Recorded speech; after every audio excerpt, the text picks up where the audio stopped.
When I was 10 years old, the Beatles actually inspired me to take guitar lessons and learn how to play. I gained experience playing with numerous bands over the years and continued my musical education with various teachers.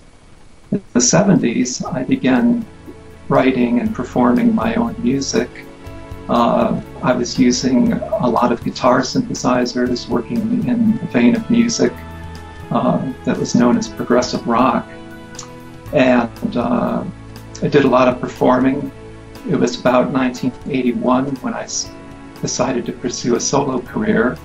The technology had advanced to the point where one person could produce all their music independently, which was a tremendous creative freedom. I began to morph into the new age electronic genre over that period, and that produced my first CD entitled The Monuments of Mars, which I released in 1988. The release of The Monuments of Mars in 1988 was actually my first success story. All of a sudden I was getting national airplay and selling a lot of CDs. There was a station called The Wave, which was a national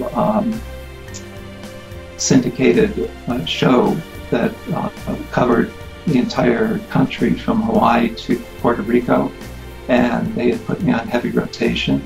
That trend continued with my subsequent releases, Angels, Aliens, and Archetypes in 1991, and The Atlantis Factor in 1993. I was marketing and promoting my music independently at that time, which was a lot of hard work, but it did pay off. And it was 1995 when I accepted a licensing deal with DCC Records in Los Angeles.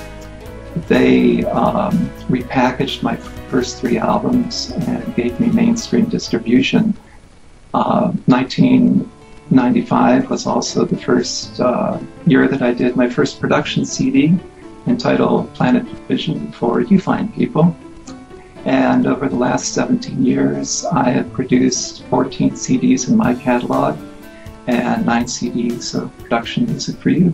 And I was doing progressive rock and working with guitar synthesizers in the 70s, so I was very knowledgeable with synthesizers and electronic music. However, playing in bands always proved to be a political endeavor. So when technology advanced in the 80s, I was able to realize and produce my music independently. This was a tremendous creative freedom and a natural progression into the emerging new age electronic genre. Of course, I'm always learning and perfecting my skills, and I look at every new project as a new painting. Structure and composition are extremely important, but ultimately you have to move the listener emotionally and hold their attention.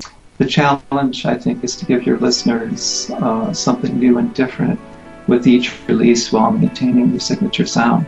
My goal was to compose great melodies supported by strong arrangements and state-of-the-art production. I endeavored to create 10 motivational themes with a positive, optimistic, and inspiring vibe. To be honest, I like them all, but if I had to pick one, it would probably be Inspirational Empowerment. As to why, it's hard to say, actually. It's not any better than the others, but it just stands out to me.